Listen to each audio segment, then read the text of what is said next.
붕당의 시작.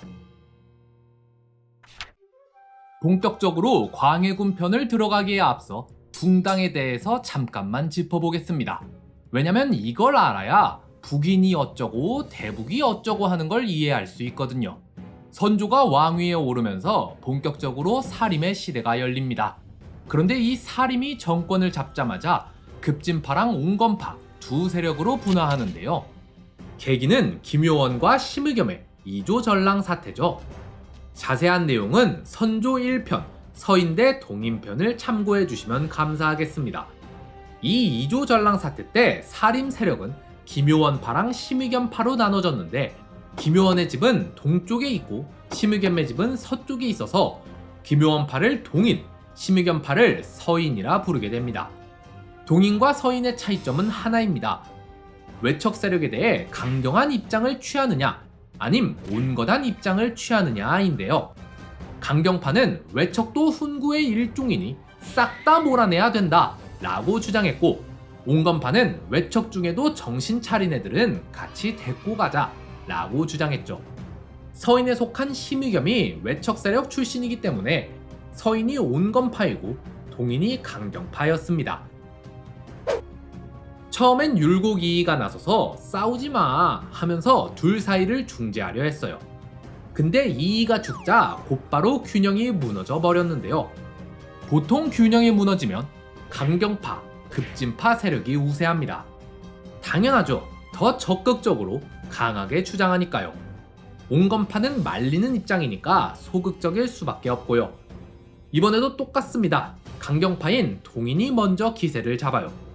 그런데 얼마 안 있어서 기축옥사가 벌어지죠.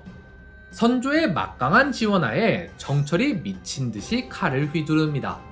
우세를 점하고 있던 동인 세력은 몰락하고 서인 세력이 정권을 잡게 되죠. 그런데 정철이 세자 건저희 문제를 제기했다가 팽당하죠. 정철 팽당하면서 서인도 주춤하고요. 그래서 다시 권력의 추는 동인에게로 기울게 됩니다. 한쪽 세력이 우세를 점하면 어떻게 된다고요? 분화한다고요. 어디랑 어디로요? 강경파랑 온건파로요. 동인은 북인, 남인으로 분화합니다. 북인이 강경파고 남인은 온건파예요. 북인 강경파는 조식의 제자이고 남인 온건파는 이황의 제자들입니다. 조식이 좀 빡세잖아요. 칼 차고 다니고 말이죠. 그래서 조식이 강경파라고 기억하시면 됩니다. 반대로 이황은 성격이 온유하잖아요. 그니까 이황 쪽 사람들이 온건파가 된 거죠. 자, 근데 조식의 제자들은 스승의 성격을 그대로 물려받아서 전쟁 나니까 칼 차고 나와서 직접 싸우죠. 대표적으로 곽재우, 정인홍 이런 사람들 말이에요. 그래서 이들이 북인 강경파인 겁니다. 반대로 류성룡은 뭐 막 뒤집어 엎었다거나 당파 싸움에 전면에 뛰어들었던 적 있습니까? 없죠. 그래서 류성룡은 남인인 겁니다. 외란중 붕당. 자, 그런데 북인과 남인이 갈라질라던 찰나에 갑자기 임진왜란이 터져버려요. 지금 전쟁 났는데 당파 따위가 중요합니까? 선조는 낙향했던 유능한 관료들을 다시 불러 모읍니다. 주로 서인 세력 인사들이었는데요. 그렇게 정계에 돌아온 서인 세력에게는 동인 세력을 몰아낼 명분이 있었습니다. 동인 집권기에 전쟁이 일어났으니 전쟁의 책임을 물어 동인을 몰락시킬 수도 있었죠. 근데 지금 전쟁 중인데 당파 싸움이나 하고 있을 수는 없는 노릇 아닙니까? 근데 또 그렇다고 그냥 넘어가기엔 화풀이라도 하고 싶고 해서 동인 세력 중 딱 한 사람, 동인의 영수 이사내만을 공격합니다. 이사내가 세자 건조의 문제 때 주도적으로 서인을 공격했거든요. 이사내가 파직되자 동인과 서인은 일단 싸움을 멈추고 외세를 몰아내기 위해 힘을 합치죠.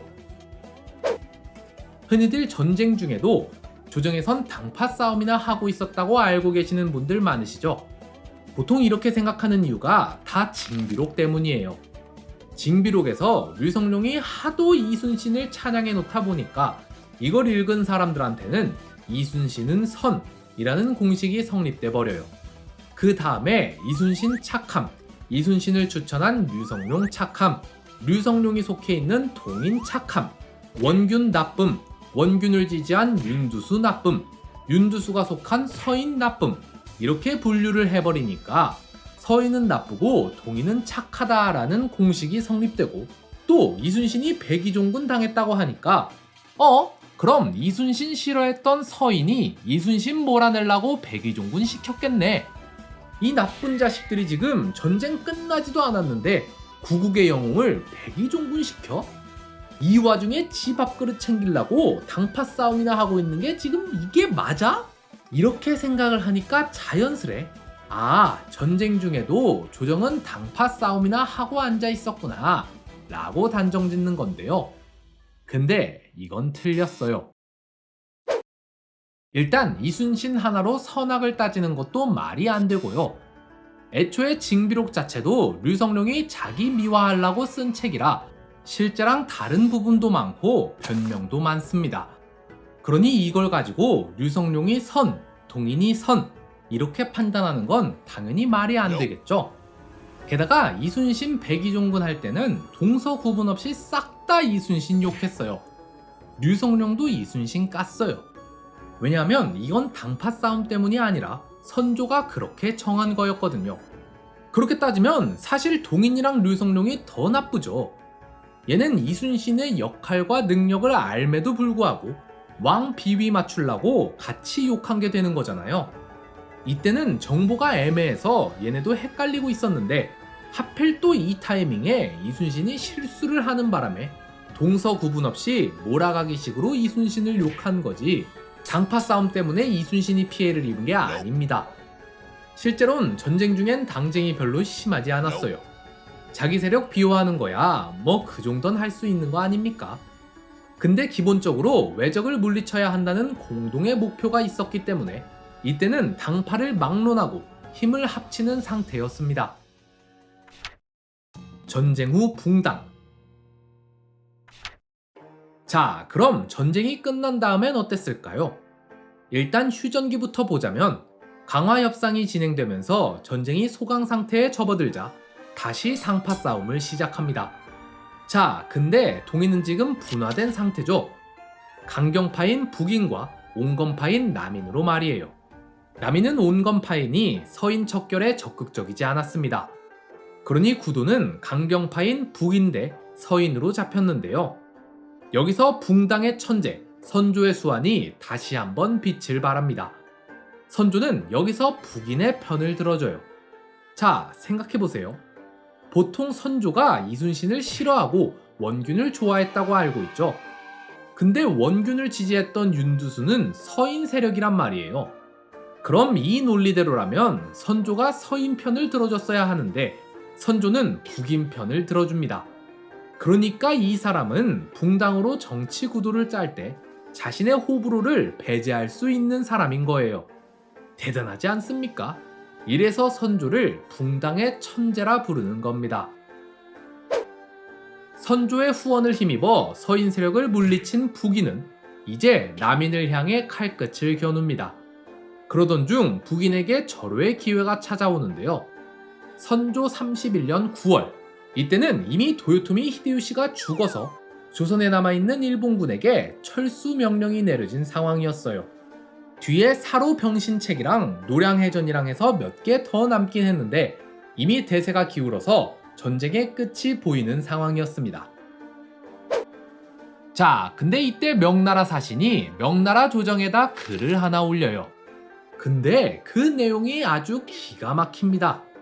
애초에 조선은 일본을 끌어들여 옛 고구려의 땅을 수복할 계획이었는데 도요토미 히데요시에게 배신을 당한 것이다.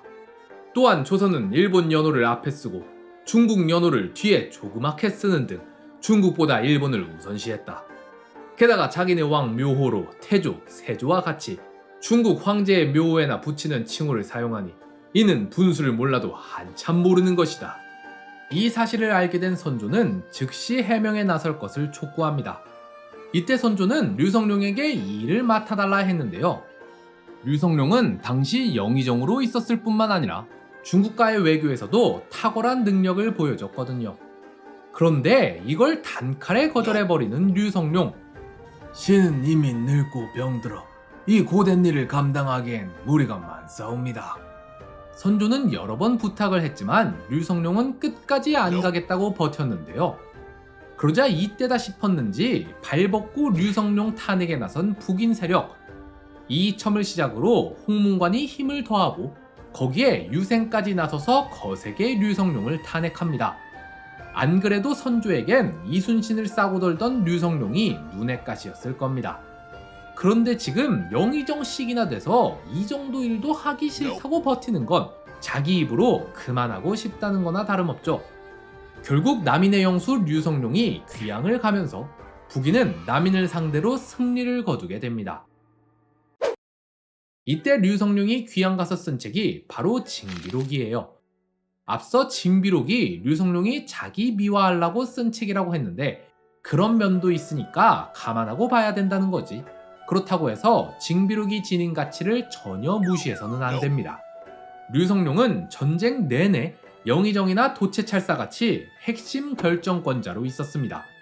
따라서 전쟁이 어떻게 돌아가는지를 누구보다 세밀하게 관찰할 수 있었겠죠. 그런 사람이 말년에 그 모든 걸 회고하면서 쓴 책인데 어떻게 그게 가치가 없을 수 있겠습니까? 징비록은 완벽하진 않지만 대단한 책이 맞습니다. 자, 어쨌든 류성룡은 이때 귀양을 갔습니다.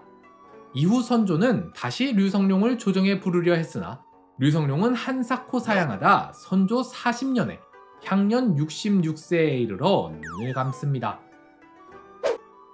자, 이렇게 류성룡과 남인이 몰락하자 조정에는 북인의 단독 정권이 수립됩니다. 단독 정권이 수립되면 어떻게 된다고요? 분열을 하죠. 이번엔 대북과 소북으로 나눠져요. 스포일러를 좀 하자면 광해군 시기 땐 대북 혼자서 소북, 남인, 서인을 다 때려 부십니다. 그러다 인조 반정을 계기로 서인이 다시 집권하게 되는데요. 집권하면 뭐 한다고요? 분열한다고요. 서인은 노론과 소론으로 분열합니다.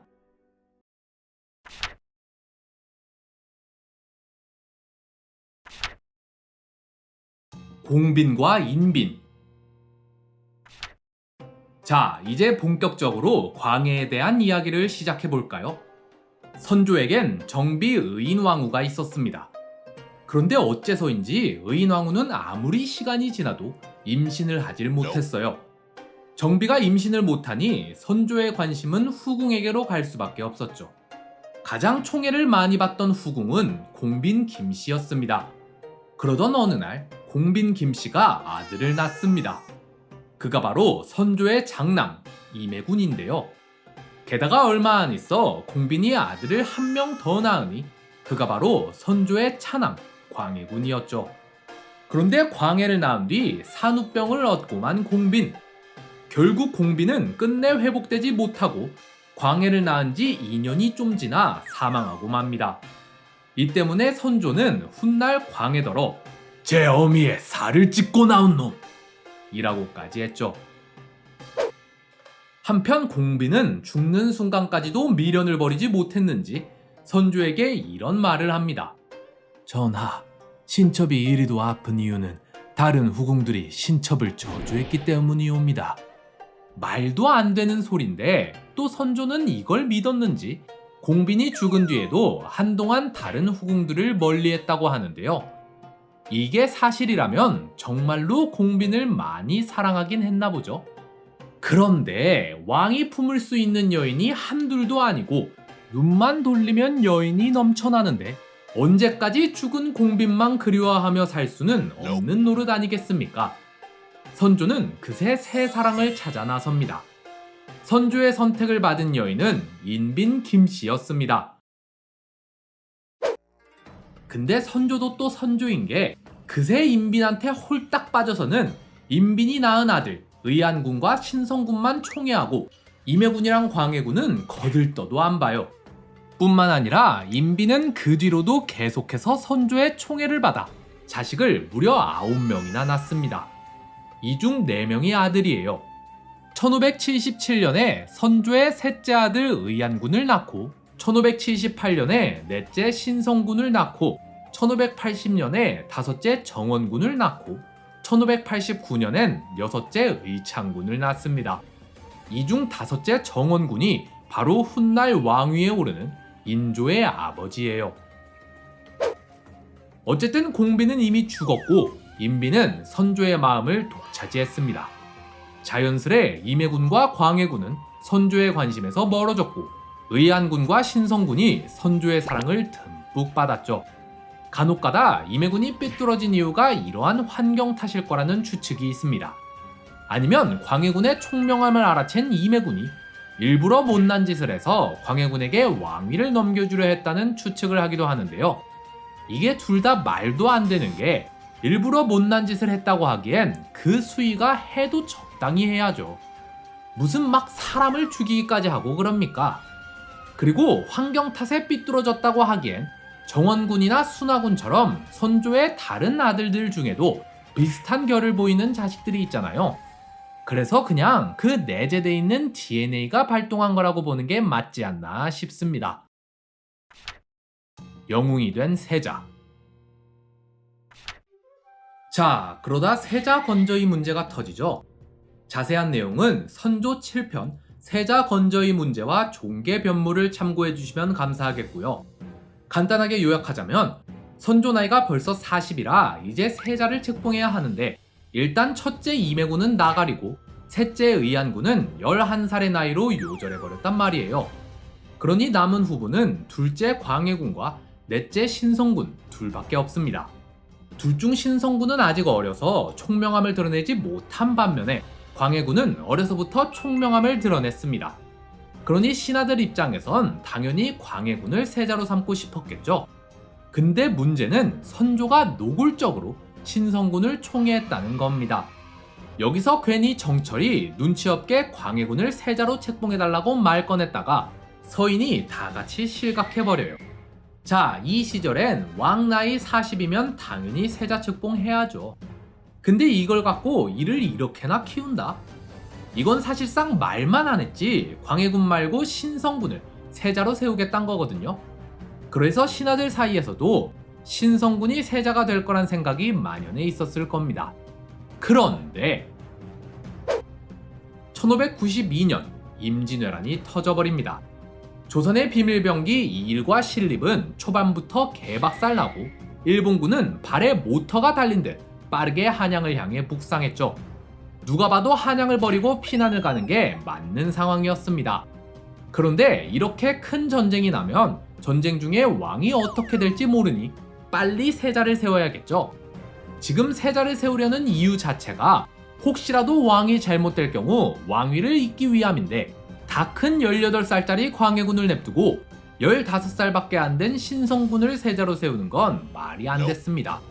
다만 이미 이전에 한번 건저희 문제로 난리가 난 적이 있으니 대신들도 차마 말을 못 꺼내고 있었는데요.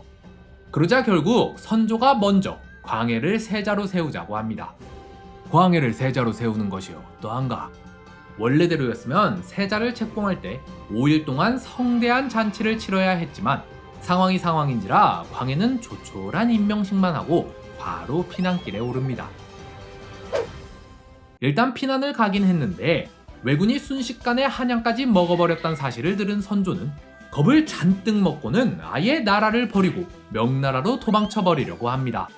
그러면서 아예 세자 광해에게 조정을 싹 다 넘겨주려고 하는데요. 하지만 대신들의 거센 반대에 막혀 결국 실행에 옮기진 못한 선조. 선조는 결국 이항복이 제시한 타협안을 수용하기에 이르는데 그 타협안이 바로 분조, 즉 조정을 둘로 나누자는 것이었습니다. 전하와 세자저와 두 분께서 한 곳으로 가시면 혹시 일이 잘못되었을 경우 후일을 대비할 수가 없사옵니다. 내 말이 바로 그 말이다. 나는 요동으로 가서 명예 원병을 청할 테니 세자가 조선에 남아 군무를 담당케 하는 게 어떠한가? 아니 상식적으로 하려면 반대로 해야죠. 둘 중 한 명이 타국으로 넘어가야 한다면 세자가 가고 왕이 남는 게 당연한 거 아닙니까? 근데 선조는 자기가 중국으로 가겠다고 해요. 게다가 말이 분조지 사실상 광해에게 죄다 떠넘기는 거나 다름없었거든요. 근데 선조가 하도 우기니까 결국 선조는 평안도로 가고 광해는 함경도 쪽으로 가기로 결정이 납니다.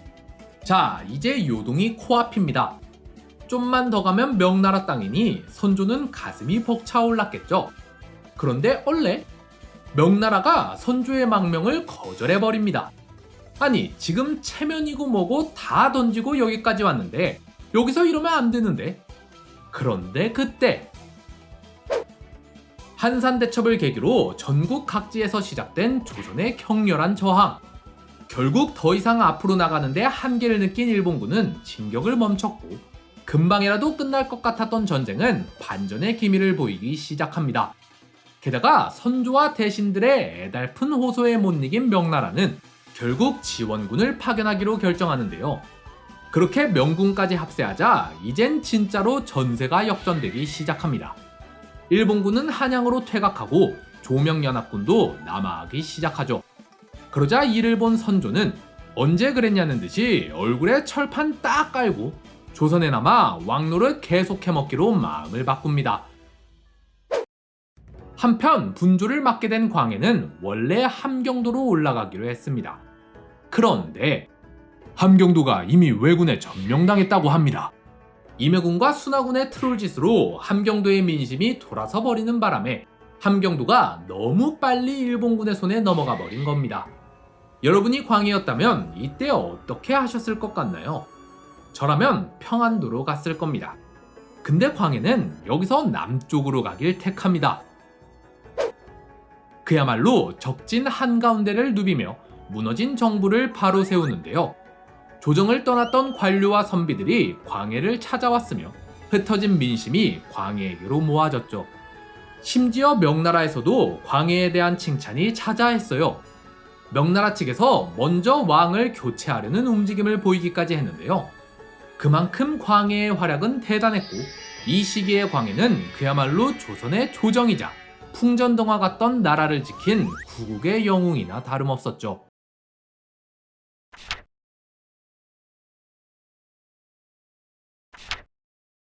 질투의 화신. 그런데 이처럼 광해의 명성이 높아질수록 위기의식을 느낀 인물이 하나 있었으니 바로 광해의 아버지이자 이 나라의 진짜 군주 선조였습니다. 명나라한테도 까였고 이미 마음을 바꿔서 조선에 남기로 했는데 돌아가는 상황을 보아하니 광해한테 왕위를 넘겨줘야 할 것 같단 말이죠. 선조는 질투의 화신입니다. 욕심이 그득그득해서 지가 갖고 싶은 건 죽어도 남 못 주는 성격인데다 뺏길 것 같으면 아들이고 나발이고 극도로 경멸하는 인간이에요. 이게 끝인가요? 아니죠. 게다가 선조는 나라의 안위보다 제 한 목숨이 더 중요한 쫌생이 중에 쫌생이입니다. 그런 선조에게 눈엣 가시 같은 인물들이 있었으니 바로 이순신, 의병, 광해와 같이 자기랑 정반대되는 행동을 한 자들이었죠. 이들의 명성이 높아질수록 선조는 이들에게 질투와 불안을 느낍니다. 그러던 중 이몽학의 난을 계기로 이게 폭발해버리고 마는데요. 먼저 선조는 의병을 견제합니다. 이몽학의 난까지 터진 마당에 의병을 그대로 뒀다 뭔 일 날 줄 알고요. 그래서 선조는 의병을 자꾸 견제하면서 관군으로 흡수하려 했는데요. 같은 맥락에서 이순신도 백의종군 시켜버렸죠. 일각에서는 선조의 이러한 행동을 인간적인 면모로 보는 시각도 있습니다. 자신보다 뛰어난 부하를 인정해주고 기회를 줄 수 있는 상사는 진짜 드물어요. 따라서 선조의 행동은 선이나 악이 아니라 여느 인간에게서나 볼 수 있는 지극히 인간적인 행동이라는 건데요. 근데 저는 좀 다르게 생각하는 게, 그럼 광해는요? 아들인데요? 세자인데요? 선조가 광해한테 하는 것 보면 이건 그냥 싫어하는 사람한테 하는 행동이에요. 거의 무슨 경멸하는 것 같다니까요. 뒤에 보면 아시겠지만 저는 선조가 광해를 죽이려 한 거나 다름없다고 봐요. 다른 건 다 커버쳐도 아들이자 세자인 광해한테 한 행동은 커버칠래야 칠 수가 없죠. 저는 광해가 암군이 된 이유 중 8알은 선조 탓이라 봅니다. 이 얘기는 차차 할 테니 지켜봐 주시고요. 다시 임진왜란 당시로 돌아오자면 선조는 광해의 입지도 축소시킬 겸 자신의 왕권도 회복할 겸 해서 비장의 카드를 꺼내듭니다. 바로 선의파동인데요. 조선에서 선입파동은 왕권을 강화하기 위한 아주 효과적인 방법입니다. 왕이 제 입으로 넘겨주겠다고 해도 신하들 입장에서는 무조건 반대를 할 수밖에 없어요. 어차피 왕이 정말로 넘겨줄 생각이었으면 진짜로 넘겨주거든요. 근데 여기서 괜히 긍정했다가는 심하면 반역 행위로까지 간주될 수도 있습니다. 대표적으로 태종 때 봐요. 필요할 때는 자꾸 선입파동 일으켜서 왕권 강화하고 또 처남들은 이때 적극적으로 안 말렸다는 이유로 죽이기까지 했으면서 결국 세종 때는 진짜로 넘겨주고 싶으니까 세자 책봉한 지 한 달 만에 넘겨버리잖아요. 그니까 왕 입장에서 선입파동은 무조건 먹히는 치트키나 다름없는 겁니다. 선조는 선조 25년 10월부터 31년 9월까지 무려 19번이나 선입파동을 일으킵니다. 그때마다 신하들은 모든 일을 멈추고 대궐 아래 엎드려 명을 거둬달라고 청했는데요. 근데 선조 때 신하들이 이렇게 맞장구를 쳐준 이유는 단지 선조의 교묘한 술책에 넘어갔기 때문만은 아닙니다. 사실 신하들 입장에서도 선조가 왕위에 남아있는 게 나았어요. 전쟁이 끝나면 대부분의 공은 전면에 나서 싸운 장수들에게 돌아갑니다. 그러면 자연스레 조정에서 무관들의 파워가 세질 거고 문관들은 위축될 수밖에 없어요. 하지만 임진왜란은 달랐습니다. 대부분의 공적이 문관에게 돌아갔죠. 왜냐면 문관과 선조가 한패였거든요. 전쟁 났을 때 선조만 도망쳤나요? 문관도 죄다 도망쳤죠. 오죽하면 왕의 호종행렬이 100명 남짓밖에 안 남았겠습니까? 전쟁 전에는 지들끼리 호의호식 다 헤쳐먹었던 양반들이 전쟁 나니까 제 한 목숨 살자고 죄다 도망쳐버렸어요. 근데 원래 전쟁이 끝나버렸네. 나라를 지켜버렸네. 그럼 이제 어떻게 해야 할까요? 다시 원래 하던 대로 지들끼리 헤쳐먹어야겠죠. 근데 이미 위신이고 나발이고 다 떨어진 마당에 지금 공신처까지 팔아제껴서 신분질서까지 무너졌는데 무슨 낯짝으로 그걸 다시 할 수 있겠습니까? 선조가 쫓겨나고 광해가 왕이 되면 어떻게 될까요? 광해는 직접 전장을 누비며 군무를 살폈던 사람인데요. 무관 위주로 공적이 주어졌겠죠. 전쟁에 책임을 지고 왕도 물러나는 판국에 대신들이 무슨 수로 자리를 지키겠습니까? 조정에도 새로운 판이 짜여질 겁니다. 그러니 구신들이 자기 권세를 지키려면 방법은 딱 하나밖에 없습니다. 선조의 위신을 회복시켜주는 것. 선조는 전쟁 났을 땐 나라를 버리고 도망치려 했던, 그리고 전쟁이 끝나니 다시 돌아와 권력을 독차지하려 했던 사대부의 대표였던 겁니다. 선조와 사대부들은 서로의 이익을 위해 손을 잡았어요. 선조가 선입파동을 일으킬 때마다 관료들은 죽어라 반대했죠. 덕분에 왕권을 회복한 선조는 공신을 책봉할 때 장수나 의병은 별로 한계 없다고 깎아내리면서 공신 목록을 온통 선비들로 가득 채워줍니다. 이처럼 지배층이 그대로 복귀를 했으니 조선은 그 난리를 겪고도 결국 전쟁전으로 롤백해버리고 만 거죠. 가시방석. 광해를 향한 선조의 질투는 전쟁이 끝나고도 계속됩니다. 그런데 여기에 기름을 붓는 사건이 발생하니 바로 명나라가 광해의 세자 책봉을 거절한 건데요. 아니, 여태 이런 적이 없었어요. 지금까지 세자 책봉은 조선이 알아서 정해서 보고하면 명나라는 형식적으로 승인만 해주는 게 관례였죠. 근데 갑자기 왜 이러는 걸까요? 심지어 임진왜란 때는 자기들이 먼저 광해를 왕으로 세우려고 제안까지 했잖아요. 근데 대체 왜 이제 와서? 이는 명나라 내부의 문제 때문이었습니다. 당시 명나라의 황제는 만력제였습니다. 근데 명나라 황후가 자식을 못 낳았어요. 반면 후궁들은 자식을 많이 낳았죠. 장자 세습의 원칙에 따라 적자가 없을 경우 후궁의 자식들 중에서 장자를 후계자로 임명해야 합니다. 근데 문제는 만력제가 첫째 아들을 낳은 후궁보다 셋째 아들을 낳은 후궁을 훨씬 더 총애했다는 겁니다. 여기서 대신과 황제 사이에 충돌이 발생합니다. 대신들은 장자를 후계로 세우라 청했지만 만력제는 이런저런 핑계를 대며 10년이나 후계자 책봉을 미뤄요. 조정에는 만력제가 셋째를 황태자로 책봉하기로 약속했다는 소문까지 파다했는데요. 조선의 상황과 많은 부분이 비슷하죠. 적자가 없고 장자는 탈락인 상황 말이에요. 근데 이 상황에서 명나라가 조선이 광해를 세자로 책봉하는 걸 승인해준다면 만력제에게 셋째 황자를 황태자로 책봉할 좋은 명분을 내준 게 됩니다.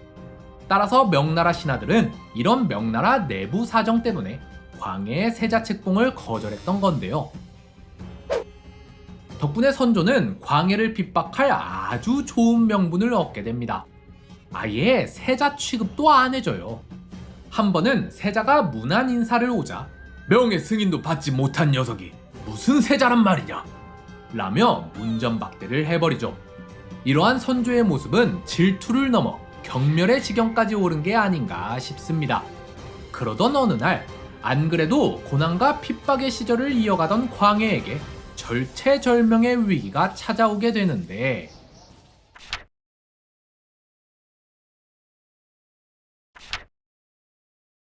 인모광우. 광해의 어머니 공빈 김씨는 광해를 낳은 지 3년이 채 안 돼 죽고 말았습니다. 하지만 선조의 정실부인 의인왕후가 임해군과 광해군을 거두어 자기 친자식처럼 키웠는데요. 의인왕후는 광해가 세자로 책봉될 때 직접 양자로 드리기까지 했죠. 사실상 광해의 가장 강력한 후견인이었던 셈이에요. 그런데 전쟁이 끝나고 얼마 안 있어 이 의인왕후마저도 사망하고 맙니다. 안 그래도 아버지의 멸시 핍박을 받던 광해로서는 든든한 후견인마저 잃게 됐으니 더욱 마음이 불편할 수밖에 없었는데요. 그러던 어느 날 신하들이 선조에게 전하, 한 번 더 명나라의 세자 책봉을 청해보는 게 어떻사옵니까? 라고 묻자 선조는 대뜸 이렇게 말하는데요. 그 전에 그보다 더 중요한 일이 있지 않느냐? 중전의 자리가 빈 지 벌써 1년이 다 돼간다. 그대들은 마땅히 중전의 자리부터 채울 것을 정해야 하거늘 여태 무얼 하고 있는 것이냐? 먼저 국모를 바르게 한 뒤에야 인륜의 기강이 서게 될 것이거늘 세상 천지에 국모 없는 나라가 어디 있겠는가? 당장 새 신부를 데려오라는 거죠. 그리하여 의인왕후가 죽은 지 2년 만에 삼간택을 통해 새 왕비가 뽑혔으니 그녀가 바로 인모광후 김씨입니다. 이때 선조의 나이는 무려 51세인 반면 인모광후의 나이는 19살로 세자 광해보다도 9살이나 어렸는데요. 원래 조선에서는 왕비가 사망할 경우 보통 후궁 중에 한 명을 왕비로 승격시켰습니다. 게다가 광해군은 이미 의인왕후의 양자로 들어갔기 때문에 선조의 적자가 된 상황이에요. 그러니까 후계 구도에 혼란을 주지 않으려면 더욱이 후궁 중 한 명을 승격시키는 게 바람직했거든요. 근데 선조는 새 여인을, 그것도 아이를 낳기 딱 좋은 나이인 19살짜리 어린 신부를 왕비로 들였어요. 심지어 선조는 이 어린 중전과의 잠자리에 빠져서 건강이 상할 정도로 방탕한 성생활을 즐깁니다. 선조실록 기사에 따르면 선조는 인모광후와 성생활을 하느라 정력에 좋은 탕약을 매일 지어다 먹고 피곤했는지 경연도 대충 나가는 지경에 이르는데요. 사관은 이를 두고 왕이 어린 왕비와 노느라 체력적으로 힘들어 병이 나는 지경에 이르렀다. 국모의 자리가 비었다면 후궁 중에 한 명을 왕비로 올리면 될 것이지 왜 굳이 새 왕비를 간택하는 것인가? 라며 거세게 비판을 해댑니다. 이거는 사실상 선포를 한 셈이나 다름없어요. 내가 이 어린 신부랑 아들만 낳잖아? 그럼 이제 건수 하나만 잡혀도 광해 넌 아웃이야. 라고 말이죠. 영창대군. 선조의 이러한 노력이 하늘에 닿았을까요? 인모광후는 왕비로 간택된 지 1년도 안 되어 선조의 아이를 임신합니다. 하지만 안타깝게도 첫째, 둘째 자식은 모두 공주였어요. 그러나 인생은 삼세판이죠. 세 번의 시도 끝에 드디어 선조의 적자 영창대군을 낳습니다. 선조는 노골적으로 영창대군을 총애했어요. 그러자 인모광후는 눈치도 없이 사적으로 많은 재산을 축적해 놓는데요. 게다가 심지어 영창대군의 의복을 세자처럼 입히기까지 하는 인모광후. 상황이 이렇게 흘러가자 신하들은 영창대군 쪽에 줄을 대기 시작합니다. 이 신진 라인의 대표적 인물로는 바로 소북의 리더 유영경이 있었는데요.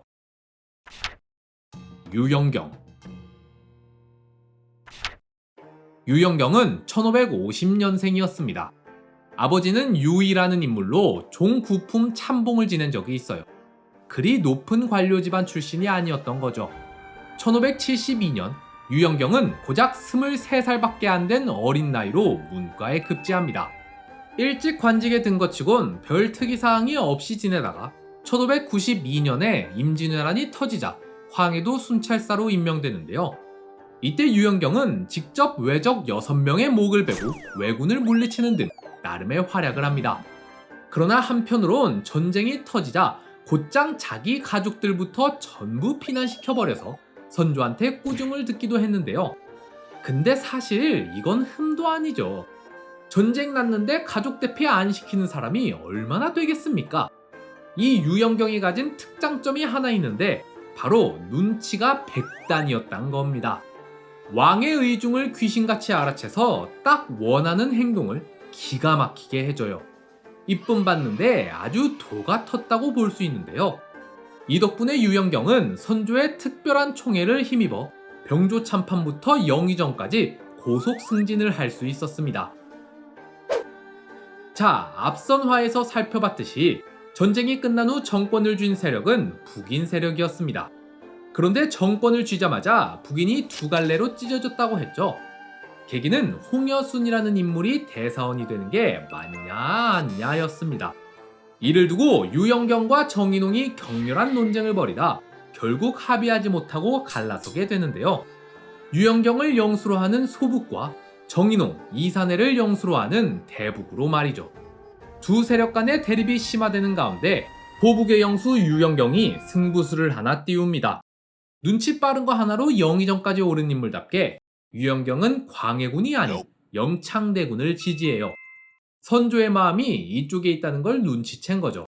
이대로 영창이 다 클 때까지만 선조가 버텨주면 분명 광해를 내쫓고 영창에게 후계를 잇게 할 거라는 굳은 믿음이 있었기 때문인데요. 광해의 입지. 여기서 하나 짚고 넘어가야 할 게 앞에서 나열한 사실들 때문에 세자 시절 광해의 입지가 굉장히 좁았을 거라고 생각하신다면 그건 큰 오산입니다. 사실 광해의 입지는 꽤나 견고했어요.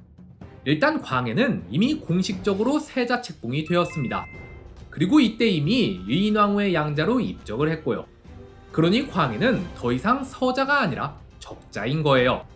게다가 광해는 임진왜란이라는 사상 초유의 국난이 닥쳤을 때 직접 전장을 누비며 나라를 바로 세운 영웅이에요. 명나라에서 책봉 승인을 안 해준다고 해서 그의 입지가 흔들릴 일은 없습니다. 말했다시피 그건 형식적인 거였으니까요. 언제는 뭐 승인 안 해준다고 다 안 했습니까? 그냥 귀찮아질 뿐이죠. 게다가 영창대군이 태어났을 땐 이미 광해가 세자로 책봉된 지 14년이나 지났을 때입니다. 이제 와서 이 어린애로 세자를 바꾼다는 건 진짜 말 같지도 않은 일이에요. 광해는 군주이고 영창은 신하입니다. 영창이 태어났을 때부터 이건 정해진 거예요. 근데 유교의 나라 조선에서 이미 정해진 군신관계를 뒤집는다? 이건 신하들 입장에서도 용납할 수가 없는 문제입니다. 양녕대군과 같이 엄청난 결격 사유가 있지 않는 이상 절대 불가능해요.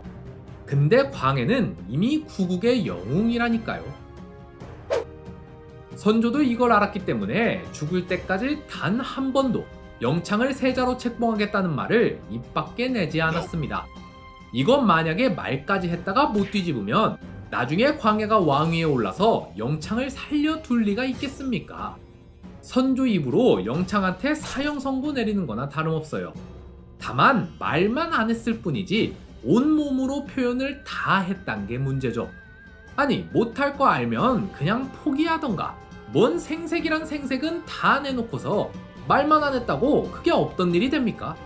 선조가 티를 내도 너무 내니까 유영경같이 눈칫밥 하나로 영의정까지 단 인물이 여기서 도박을 한 겁니다. 영창대군의 올인. 광해군 즉위. 유영경의 기도 제목은 딱 하나였을 거예요. 선조야, 제발 오래 살아라. 근데 이런 노력이 무색하게 선조 40년 10월 선조가 알아눕고 마는데요.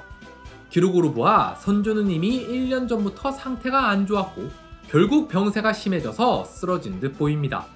선조 스스로도 죽음이 임박했다는 걸 느꼈는지 비만기를 내렸는데요. 당시 영창대군의 나이는 고작 2살밖에 안 됐는데 얘를 후계로 세울 수 있을 리가요. 왕이 된다 해도 반란으로 금방 죽을걸요. 따라서 선조는 세자 광해에게 왕위를 넘기겠다고 합니다. 지금 병에 걸린 지 1년이 다 되어 가는데 낫기는커녕 날이 갈수록 병세가 깊어져만 가는구나. 이러한데도 어찌 왕위에 있을 수 있겠느냐. 세자가 이미 장성하였으니 이제 그만 세자에게 왕위를 넘겨줘야겠다. 만약 전위가 어렵다면 섭정하도록 하라. 근데 이거를 영의정 유영경과 좌우의정 딱 이렇게 셋한테만 전해요. 유영경 입장에서 이걸 어떻게 발표합니까? 발표했다간 그냥 나 죽여주십시오 하는 건데요. 그래서 유영경은 다른 관료들이 알지 못하게 비만기를 숨기고는 선조에게 달려가 명을 거둬달라고 요청합니다. 그런데 그때 중전이 태세를 전환합니다. 전이든 섭정이든 좋으니 어서 성상의 뜻을 따르세요. 선조가 금방 갈 것 같으니까 지금이라도 광해한테 잘 보이려고 고개를 숙인 건데요. 그러자 유영경은 이번엔 중전한테 달려가서는 또다시 반대 의사를 밝힙니다. 신들이 죽는 한이 있어도 감히 그 명만은 따르지 못하겠습니다. 그렇게 유영경과 임모강호가 당장이라도 목이 달아날 것처럼 쩔쩔매고 있는 그때 가까스로 기력을 회복한 선조. 그런데 이로부터 3달 뒤인 선조 41년 1월 대북의 영수 정인홍이 선조에게 상소를 올립니다. 얼마 전 전하께서 병안이 들었을 때 이미 세자에게 전의와 섭정을 맡기겠다고 하셨다 들었습니다. 헌데 영의정 유영경이 자기 사람들과 작당의 일을 숨겼으니 그 의도가 심히 의심스럽사옵니다. 그러자 즉각 대응에 나선 유영경. 소인은 단지 전하께서 금방 회복할 수 있으리라 생각해 거절한 것일 뿐 세자를 음해하려는 마음은 주호에도 없었사옵니다. 여기서 선조는 유영경 편을 들어줍니다. 정인홍의 상소를 보니 그 내용이 참으로 흉하고 참담하더구나. 제 딴에는 세자에게 충성을 다한다 생각했을지 모르나 실은 참으로 불충한 짓을 한 것이다. 명으로부터 책봉도 못 받은 녀석을 어찌 세자라 할 수 있겠는가. 그러자 광해는 곧장 대궐 앞으로 나와 무릎 꿇고 엉엉 울면서 비는데요. 소북은 이 기세를 몰아 아예 대북 세력을 완전히 압살해버리려 합니다. 남을 부추겨 음흉한 짓을 꾸미려 했던 정인홍과 이이첨을 귀양 보내주시옵소서. 그러자 기다렸다는 듯이 이를 승인해버리는 선조. 아니 이거 봐요. 선조는 죽어도 광해가 싫었던 거예요. 진짜 목숨이 끊기기 직전이 아니고서는 광해를 인정해줄 생각이 전혀 없는 겁니다. 정신 돌아왔다고 그새 말 싹 바꿔버리는 것 좀 보세요. 지가 실제로 넘기겠다고 했으면서 그걸 가지고 저 둘을 유배보내버린다고요? 이거는 광해의 수족을 전부 잘라버리겠다는 거나 다름없습니다. 노인네가 노망이 나도 곱게 나야지 이게 지금 뭐하는 짓입니까? 아비된 자로서 이게 할 짓이에요. 사실상 영창을 세자로 세우겠다는 거고 사실상 광해는 내치겠다는 거고 사실상 광해를 그냥 죽여버리겠다는 거예요. 입 밖으로 정확하게 대사 하나하나 뱉지만 않았을 뿐 본인의 의중을 이렇게도 여실히 보여줬는데 어떻게 이 사람이 정상적인 사람이라고 할 수 있습니까? 이제 대북의 영수 둘을 유배보내버렸으니 게임은 사실상 끝난 거나 다름없습니다. 소북은 승리의 축배를 터뜨릴 준비나 하고 있었겠죠. 그런데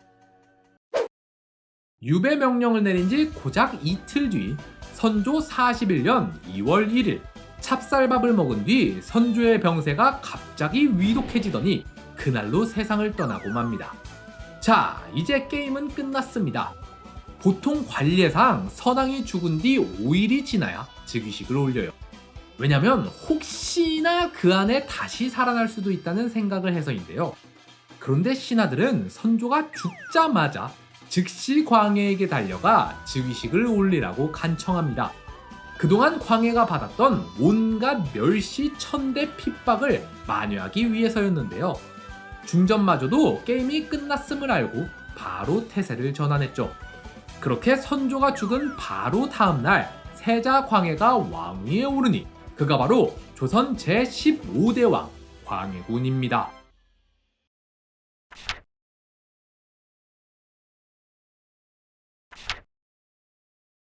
유영경의 죽음. 광해가 왕위에 오른 지 일주일 만에 유영경은 사직을 청합니다. 이미 게임이 끝났으니 목숨이라도 보존하려고 스스로 몸을 낮춘 건데요. 하지만 광해는 이를 허락하지 않습니다. 그냥 도망칠 생각 말고 죗값을 받고 가라는 거죠. 이제 반격의 시간이 찾아왔습니다. 삼사를 필두로 온 관료가 유영경을 탄핵하는데요.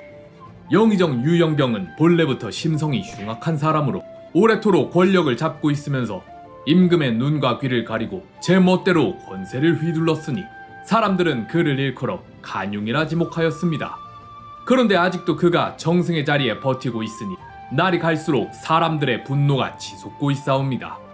유영경의 관직을 삭탈시키고 도성 밖으로 내쫓으소서. 재밌는 점은 유영경과 뜻을 함께했던 소북 측 인사들도 다 같이 유영경을 탄핵했다는 건데요. 판이 뒤집혔으니 뒤도 안 돌아보고 바로 손절한 거죠. 이들은 같은 소북이라도 유영경과 자기는 뜻이 다르다면서 유영경 일당은 탁한 소북, 탁소북이고 자기네는 유영경과 뜻을 달리하는 청소북이라고 주장했습니다. 광해는 처음에는 선왕의 총애를 받던 신하를 함부로 벌줄 순 없다며 유영경을 처벌하기를 거절했습니다. 그러나 유영경이 영창대군을 밀고 있었던 건 이미 공공연한 사실이었기 때문에 광해가 왕위에 오른 이상 어차피 목이 달아나는 건 시간 문제였는데요. 그렇다고 바로 죽이면 체면이 안 서니 일단 자기는 인자한 왕인 양 용서하는 듯한 모습을 보여준 거죠. 자, 그런데 신하들이 바보도 아니고 이 정도도 눈치 못 챌 리가요. 신하들은 계속해서 유영경 처벌을 요구합니다. 그러자 못 이기는 척 조금씩 처벌 수위를 높여가는 광해. 처음엔 영의정에서 채직하더니 그 다음엔 파직을 하더니 그 다음엔 삭탈관직하고 문해 송출. 그니까 아예 벼슬아치 명부에서 이름을 지워버리고 한양 밖으로 내쫓아버립니다. 그 다음엔 유배를 보내더니 결국 마지막엔 자결을 명하는데요. 영의정 이원익이 온 관료와 함께 다 같이 나와 유영경의 처단을 요구하니 광해가 말합니다. 유영경은 선왕의 신하였던지라 내가 차마 무거운 벌을 내리지 않으려 했다. 허나 경들이 이리 다 같이 나와 여러 날 동안이나 처벌을 요구하니 나도 이젠 더 이상 거절하기가 어렵구나. 유영경을 스스로 자결케 하여 백성들의 노여움에 사죄토록 하라. 그렇게 유영경은 스스로 목을 매 자결합니다. 임해군의 옥사. 한편 광해가 왕으로 즉위하자마자 신하들이 처벌을 요구한 인물이 한 명 더 있었으니 바로 광해의 형 임해군이었는데요. 임해군 이진은 오랫동안 다른 마음을 품고서 사사로이 무기를 모으고 군사를 양성하였습니다. 심지어 지난해 선왕께서 병안에 드실 때부터 역적과 무사들을 끌어모아 불괴스런 짓을 도모하였음을 온 나라 사람들이 다 알고 있사옵니다. 속히 이진을 유배 보내어 사람들의 마음을 안정시키소서. 하지만 광해는 이렇게 대답합니다. 내 형이 그럴 리가 있겠느냐. 말은 그렇게 했지만 이후 전개로 보아 사실 광해도 이미 임해군을 죽이기로 마음을 먹고 있었던 듯해요. 앞서 유영경 때도 그렇지만 그냥 체면치레한 거죠. 특히나 임해군은 광해에게 하나뿐인 동복 형제인데 행실에 문제가 있긴 하지만 직접적인 위협을 가한 것도 아니고 근데 왕 되자마자 직접 죽이겠다고 나서는 건 좀 모양새가 안 살잖아요. 그래서 유영경 때처럼 신하들이랑 암묵적으로 합을 맞춰서 신하들의 지속적인 요구에 못 이겨 어쩔 수 없이 처벌을 내리려 했던 것 같아요. 자, 그런데 여기서 뜻밖의 돌발 상황이 발생합니다. 이 소식을 들은 임해군이 여장을 하고 도망쳐 버리는데요. 그러더니 또 얼마 못 가서 바로 붙잡혀 버려요. 자, 이것 봐요. 이게 얼마나 멍청한 행동입니까? 임해군이 여태 망나니 짓을 한 게 자기는 광해의 왕권에 위협이 되지 않는다는 걸 보여주기 위한 일종의 처세술이었다며 이렇게 멍청한 짓을 할 리가 없죠.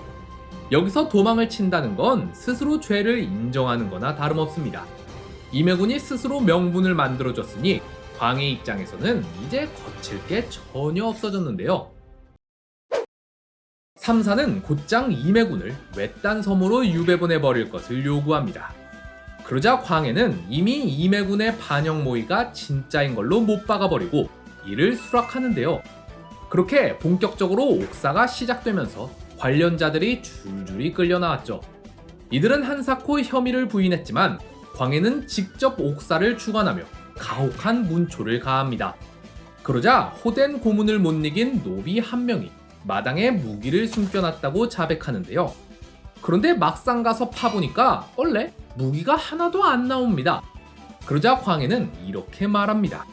바보가 아니고서야 벌써 다 파내지 않았겠느냐. 아니, 그렇게 따지면 증거를 뭐하러 찾습니까? 이미 다 숨겼을 텐데요. 증거가 없어도 죄를 확정할 거면 증거를 찾는 게 대체 무슨 의미인 건데요. 이러한 행동 때문에 광해는 애초부터 임해군을 죽일 생각이었을 거라 추측하는 거예요. 그러자 이원익과 이항복, 이덕형과 같은 대신들이 나서서 전을론을 펴니다. 아무리 그래도 형인데 왕으로서 100번 양보해서 목숨만이라도 살려주는 게 어떻냐는 건데요. 반대로 정인홍은 기필코 죽여야 한다는 상소를 올립니다. 역적의 수계 이진을 반드시 죽이셔야 하옵니다, 전하. 입막음. 그러던 중 일이 하나 터지는데 앞서 광해가 세자일 때 명나라에서 세자 책봉을 승인해주지 않으려 했다고 했죠. 결국 광해는 끝내 승인을 받지 못한 채 왕위에 올랐어요. 근데 광해가 즉위 사실을 알리는 사신을 보내자 명나라에서 이렇게 묻습니다. 첫째 임해군은 어디 가고 어째서 둘째인 광해가 왕위에 오른 건가? 당황한 사신은 얼떨결에 거짓말을 늘어놓고 마는데요. 임해군이 병이 있어서 직접 양보를 했습니다. 그러자 굳이 이걸 확인하겠다고 사신을 파견하는 명나라. 소식을 들은 조선에선 비상사태가 열렸겠죠. 공경에 처한 신하들은 임해군을 불러다가 거짓말을 하라고 시킵니다. 내가 일찍 외적에게 붙잡힌 적이 있는데 그때 정신을 잃고 못된 행동을 많이 하였소. 또한 지금은 중풍에 걸려서 손발을 움직일 수도 없구려. 이때 조선에선 한창 임해군의 영모 사건이 이슈여서 사신은 이와 관련된 것도 묻습니다. 반역을 도모하다 죄를 받은 것도 사실이요. 그건 사실이 아니요. 내가 병으로 인하여 정신이 오락가락한 사이 노비들이 이상한 짓을 벌인 듯하고 나는 전혀 몰랐소. 조선 관료는 임해군에게 그냥 영모 혐의도 인정하라고 했는데 임해군이 죽어도 그건 인정 못하겠다고 버티자 그럼 노비 핑계를 대라고 일러줘서 임해군이 그렇게 말한 거예요. 근데 사신이 바보도 아니고 이걸 눈치 못 챌 리가요. 돌아가는 꼴 딱 보아하니 대충 눈치 깠겠죠. 명나라 사신은 나름대로 정보를 캐물어 상황을 대충 파악했습니다. 이대로 명나라 사신을 돌려보내면 명에 가서 진실을 말할 테고 그럼 광해의 입장이 굉장히 난처해질 수밖에 없는데요. 결국 광해는 입막음을 대가로 명나라 사신에게 엄청난 양의 은을 뇌물로 줍니다. 여기 약소한 선물입니다. 명예 돌아가셔서 말씀 좀 잘 부탁드립니다. 에이, 알만한 사람들끼리 다 눈치껏 하는 거지. 또 뭘 또 이런 것까지 주시고 그럽니까? 뭐 그래도 일단 성이니까 감사히 받긴 하겠습니다. 한편 이 일을 계기로 명나라에는 조선에 가면 뇌물로 은을 준다는 소문이 퍼집니다. 그래서 명나라 사신이 올 때마다 엄청난 양의 은을 요구해대기 시작하는데요. 물론 이게 꼭 이 사건 때문만은 아니기도 한 게 명나라가 조선에서 은이 난다는 사실을 알게 된 건 임진왜란 때 원군으로 왔다가입니다. 원래 조선은 은 생산을 안 했어요. 생산하면 뭐 합니까? 명나라에 싹 다 갖다 바쳐야 되는걸요. 그래서 그 혁신적인 연은 제조법도 갖다 버리고 아니 우리는 없다고 하면서 뻗팅기고 있었는데 원래 임진왜란 때 명군이 와서 보니까 조선에서 은이 나네? 명나라 입장에선 노다지를 발견한 거나 다름없죠. 그래서 이때부터 시작해서 명나라 사신은 조선에 올 때마다 어마어마한 양의 은을 뇌물로 챙겨갑니다. 그리고 이는 결국 조선의 재정이 파탄나는 계기 중 하나가 되죠. 임해군의 죽음. 이렇게 일련의 해프닝이 있었지만 어쨌든 잘 마무리됐으니 다시 본론으로 돌아와야겠죠. 광해는 다시 임해군 관련자들을 모아놓고 고된 문초를 시작합니다. 계속되는 혹독한 고문으로 인해 결국 여러 인물이 사망했고 또 많은 이들이 유배에 처하고 말았는데요. 하지만 아직 목표에 다다르지 않았으니 여기서 끝낼 순 없죠. 신하들은 계속해서 임해군의 처형을 주장합니다. 그러나 그것만은 들어줄 수 없느니라. 광해는 한사코 처형을 거부하는데요. 그런데 광해군 1년 6월 3일 임해군이 유배지에서 갑자기 의문사로 죽어버립니다. 이때는 그냥 돌연사로 마무리됐지만 훗날 인조 반정으로 인해 광해군이 폐위된 다음에 한 노비를 통해 진실을 알게 돼요. 임해군이 유배지에 있을 때 집 안에다 음식을 넣어주던 노비가 있었거든요. 근데 나중에 인조 반정으로 정권이 뒤집힌 다음에 임해군의 가족이 이 노비를 불러다 진실을 물었어요. 그러자 노비는 이렇게 답합니다. 임해군을 지키는 수장으로 이정표라는 자가 있는데 그 자가 임해군에게 강제로 독을 먹이려 했습니다. 근데 임해군이 거절하자 새끼줄로 목 졸라 죽여버렸습니다. 이 얘기가 나름 신빙성이 있는 게 실제로 임해군이 죽었을 때 이정표는 처벌을 받질 않았어요. 이상하지 않나요? 애초에 이정표의 역할은 임해군을 지키는 거였어요. 근데 임해군이 죽었다는 건 이정표가 제 역할을 못한 거잖아요. 그럼 이정표가 처벌을 받아야 하는데 전혀 처벌을 받지 않았단 말이죠. 그래서 이 증언은 꽤 신빙성이 높다고 여겨집니다. 근데 또 그렇다고 완전히 믿을 수만은 없는 게 이게 인조반정 이후에 나온 증언이잖아요. 반정으로 정권을 잡은 세력이 광해군의 포악함을 부각시키기 위해 조작했을 가능성도 배제할 수 없습니다. 실제로 반정의 제1명분이 폐모 살제, 광해는 제 어미를 폐하고 동생을 죽인 폐륜하다 라는 것이었으니 광해는 제 하나뿐인 친형인 임해군도 죽인 놈 아니냐 라는 타이틀을 씌우고 싶었겠죠. 게다가 임해군 졸기에는 이 뒤에 이렇게 적혀 있습니다. 부인 허씨가 관을 열고 보니 피부가 살아있을 때와 같았는데 그 목에 아직 새끼줄을 감았던 붉은 흔적이 있었다.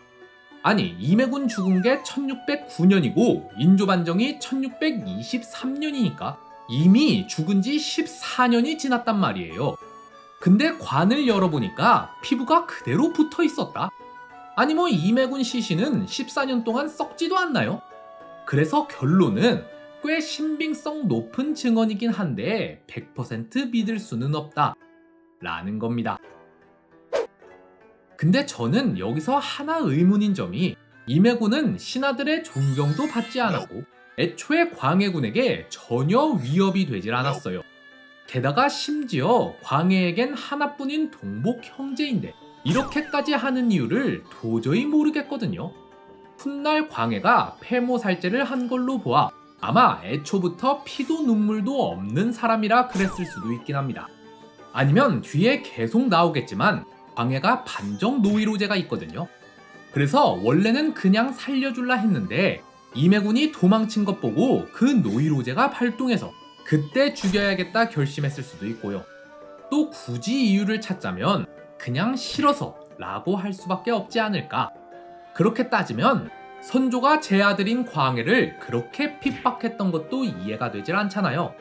질투 정도론 포장할 수 없단 말이에요.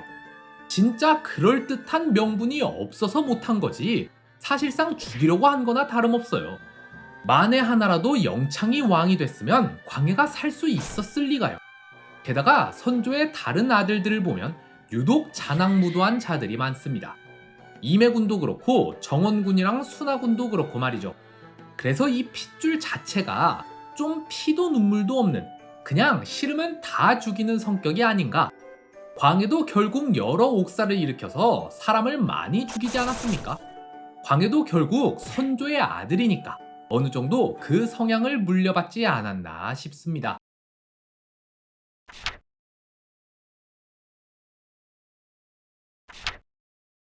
연립정부.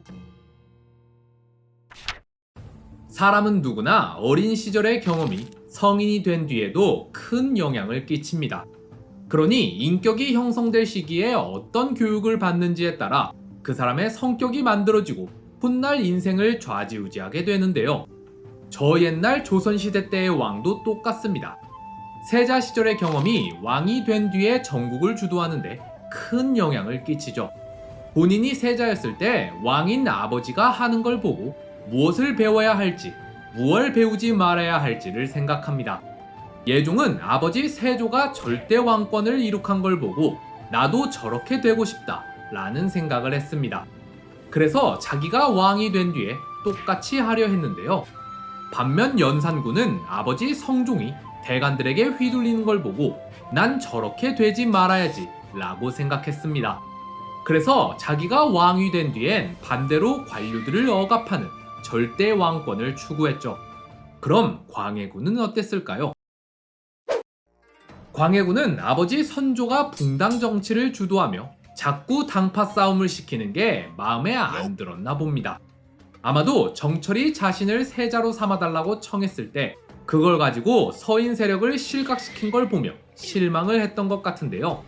그래서인지 광해는 왕위에 오른 지 고작 20여일 만에 이러한 전교를 내립니다. 당파를 막론하고 오직 어진 이만을 기용할 것이니라. 그리고 실제로 이렇게 해요. 정승직에는 이원익, 이항보, 이덕형을 번갈아 앉히면서 서인 남인 쪽에 속하되 당파성이 옅은 인물 위주로 포진시켰습니다. 그러면서 실세는 이들과 반대인 북인이, 그 중에서도 소북이 잡게 합니다. 유영경이 제거된 상태에서 소북의 영수는 유희분과 박승종 둘이 되는데요. 먼저 유희분은 광해군의 정실부인, 문성군 부인 유씨의 오빠입니다. 그리고 박승종은 원래 유영경과 같은 탁소북 쪽이었으나 선조가 죽자마자 바로 손절하고 청소북 쪽으로 갈아타 버렸는데요. 요즘 말로 세탁 성공이라고 볼 수 있겠죠. 자, 신기하지 않습니까? 아무리 그래도 소북은 유영경이랑 같이 영창대군을 지지했던 세력이잖아요. 광해군을 지지했던 세력은 대북인데 오히려 지금 대북 쪽 인물은 빠져 있어요. 따라서 이때까지만 해도 광해는 정말로 연립 정권을 추구하려 한 듯 보입니다. 하지만 이건 극초반에만 그렇고요. 뭐니 해도 광해군 시절을 주도한 세력은 대북 쪽이죠. 그 중에서도 정인홍과 이이첨, 이 두 인물이 광해군 시기 정권의 핵심이라 볼 수 있습니다. 정인홍. 정인홍은 조식의 수제자로 유명한 인물입니다. 사림이 본격적으로 정치의 중심으로 떠오르던 시절에 이들의 스승격 되는 인물이 셋 있었는데 그들이 바로 서경덕, 이황, 조식 이렇게 세 사람이에요. 사림은 같은 스승 밑에서 배운 제자들끼리 끼리끼리 모였어요. 지금으로 치면 학연인데 서울대 출신, 연세대 출신, 고려대 출신이 따로 세력을 구성한 거라 보시면 됩니다. 이중 조식은 항상 방울과 칼을 지니고 다닌 걸로 유명했거든요. 근데 조식이 죽을 때 칼을 정인홍한테 물려줬어요. 그러니까 정인홍은 사실상 조식의 정식 후계자나 다름없는 거겠죠. 따라서 정인홍은 사림내 명망이 아주 높은 인물이었습니다. 정인홍은 과거에 응시한 적이 있어요. 근데 사마시에는 합격을 했는데 왜인지 대과는 아예 안 봐버립니다. 당연히 관직에 나갈 수도 없었는데요. 그런데 선조가 관료들한테 제하의 인사를 추천하라 한 적이 있습니다. 이때 정인홍도 추천을 받아서 벼슬 생활을 시작했죠. 이 당시 조정에선 동인과 서인의 대립이 한창 벌어지고 있었습니다. 그래서 정인홍은 심의겸을 탄핵하는 데 주도적인 역할을 했는데요. 그런데 이 일로 인해 율곡 이이와 사이가 틀어져 버립니다. 게다가 정인홍은 막상 관직 생활을 하다 보니 선조와도 뜻이 맞지 않는다는 걸 깨닫게 됩니다.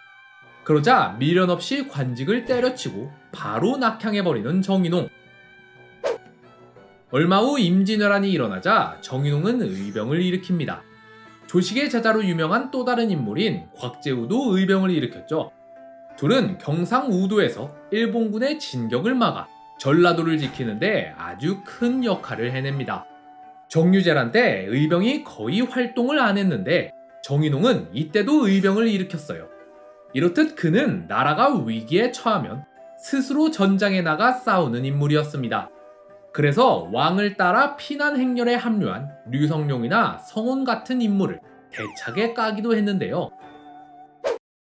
전쟁이 끝나자 선조는 정인홍을 불러서 대사헌직에 앉힙니다. 대사헌은 사헌부의 수장으로 지금으로 치면 검찰총장 같은 직이라 보시면 돼요. 불의와 타협하지 않는 강직한 성격을 가진 정인홍에게 딱 어울리는 자리였죠. 그러나 성격이 성격인 만큼 정인홍은 다른 관료들과 자꾸 마찰을 일으켜서 종종 구설수에 오르곤 했습니다. 좋게 말하면 강직한 거지만 나쁘게 말하면 앞뒤가 꽉 막히고 지 말만 맞다고 우기는 외골수인 건데요. 근데 또 선조는 그의 이러한 점을 높게 평가해서 정인홍이 사직하려 하자 말리기까지 했죠. 하지만 정인홍은 끝내 관직을 내려놓고 다시 시골로 낙향해버립니다. 이후 영창대군이 태어나고 영창을 지지하는 유영경과 소북계 인사들이 정권을 잡습니다. 그러던 중 선조가 한번 충내에 만회하는 일이 터지죠. 선조랑 유영경은 다행히 잘 넘어갔다 생각하고 있었는데 이때 정인홍이 상소를 올려서 조정을 발칵 뒤집어 놓습니다. 얼마 전 전하께서 병안에 드셨을 때 이미 세자에게 전의와 섭정을 맡기겠다고 하셨다 들었습니다. 헌데 영의정 유영경이 자기 사람들과 작당의 일을 숨겼으니 그 의도가 심히 의심스럽사옵니다. 그러자 분노한 선조는 정인홍을 신랄하게 비판하며 그에게 유배형을 내려버리는데요. 정인홍의 상소를 보니 그 내용이 참으로 흉하고 참담하더구나. 제 딴에는 세자에게 충성을 다한다 생각했을지 모르나 실은 참으로 불충한 짓을 한 것이다. 이 일을 계기로 정인홍은 완전히 선조의 눈밖에 났지만 반대로 광해군에겐 아주 제대로 인상을 남겼습니다. 이 어려운 시기에 자신을 지지해준 인물인데 광해가 그를 잊을 수 있을 리가요. 자, 이렇게 정인홍이 유배를 가는데 갑자기 선조가 죽어버리고 광해가 왕위에 오릅니다. 그러자 이때다 싶었는지 정인홍을 풀어달라는 상소를 쏟아내는 관료들. 광해도 처음엔 선왕께서 내리신 처분이니 쉽게 바꿀 수 없다 라고 했지만 점점 처벌 수위를 낮추더니 결국 한 달도 안 돼서 정인홍을 정이품 한성 판윤에 임명해버립니다. 지금으로 치면 서울시장인 거예요. 하지만 정인홍은 이를 사양합니다. 광해는 이번엔 대사원으로 다시 임명하려 했으나 정인홍은 다시 한번 사양하는데요. 이처럼 광해의 열렬한 구애에도 불구하고 정인홍은 끝내 관직에 나아오지 않고 여생을 고향 합천에 머뭅니다. 그러나 관직에 나아가지 않았다고 해서 정치에 관심이 없다는 뜻은 아니죠. 정인홍은 합천에 머물면서도 본인의 영향력을 적극 활용해 전국에 영향을 끼치려 했습니다. 이렇게 관직을 떠나 있으면서 조정에 지대한 영향력을 끼치는 인물을 일컬어 살림이라고 해요. 시간이 지날수록 이 살림의 영향력이 점점 커지게 됩니다.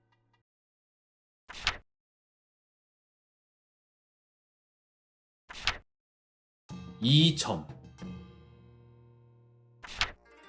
이점은 대표적인 훈구파 가문 출신입니다. 무사와의 주역으로 거론되는 이국돈의 5대 손이에요. 따라서 사림과는 대척점에 있는 인물인데요.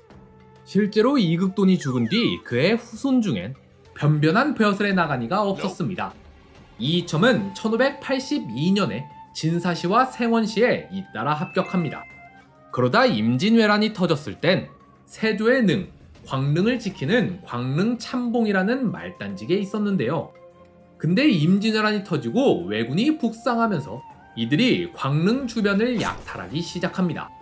세조의 영정이 모셔져 있던 봉선사 주변에도 왜군이 득실득실하고 이들의 약탈과 방화 때문에 절 입구까지도 이미 불이 번져 있었는데요.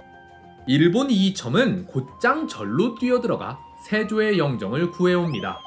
그리고 이 영정을 선조한테 전달했죠.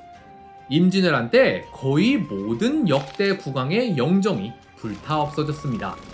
태조와 세조의 영정만 제대로 남고 문종의 영정은 얼굴만 겨우 남았는데요. 유교 국가인 조선에서 선왕의 영정이 불타 없어졌다는 건 이루 말할 수 없이 슬픈 일이었습니다. 근데 이 와중에 세조의 영정을 구해왔다는 건 진짜 엄청 대단한 일을 한 거예요.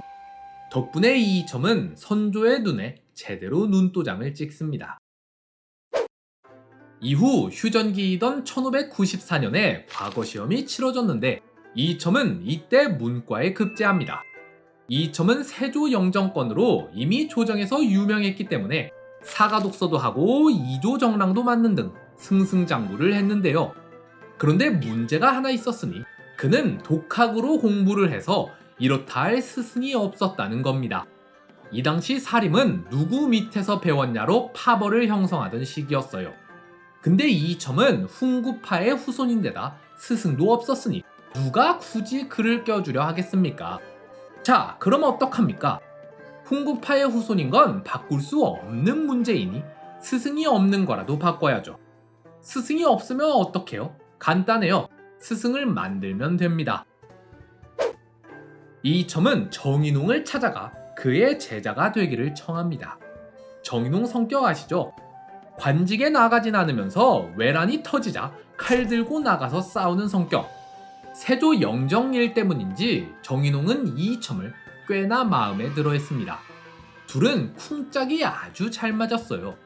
앞서 선조가 쓰러졌다 일어났을 때 정인홍이 상소를 올려서 조정을 뒤집어 놨잖아요. 그것도 이이첨이 정인홍한테 가서 상황을 알렸기 때문에 가능했던 겁니다. 그래서 이때 선조는 정인홍뿐만 아니라 이이첨도 유배를 때려버렸는데요. 근데 그런지 이틀 만에 선조가 죽고 광해가 왕위에 올랐죠. 이때 정인홍이 부활하면서 이이첨도 같이 부활합니다. 함께 나란히 유배까지 갈 뻔했으니 둘의 사이는 더욱 돈독해졌겠죠. 이후 정인홍과 이이첨은 뗄래야 뗄 수 없는 사이가 됩니다. 정인홍은 한양이 아닌 시골에 있어서 정보가 느릴 수밖에 없었는데 그때마다 이이첨이 정보통이 되졌어요. 나중에는 심지어 이이첨이 정인홍 이름으로 먼저 상소를 올린 다음에 그 후에 정인홍한테 알리기까지 했는데요. 그렇게 이이첨은 줄 한 번 제대로 선 덕분에 대북의 영수로 자라나게 됩니다. 오현종사. 자, 광해군이 정권 초기에는 연립정국을 꾸리려 했다고 했죠. 그러나 얼마 안 있어서 이들이 크게 부딪히고 광해가 어느 쪽 편인지가 확실히 드러나는 사건이 발생합니다. 바로 오현종사와 회퇴변척소라는 사건인데요. 둘이 세트니까 한 번에 이어서 설명할게요. 조선시대엔 문묘라고 해서 공자를 모시는 사당이 있었습니다.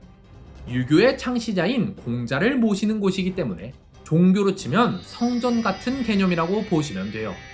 근데 거기엔 공자만 모시는 게 아닙니다.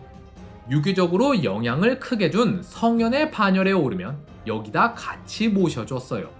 그니까 조선판 명예의 전당 같은 거라고 보시면 돼요.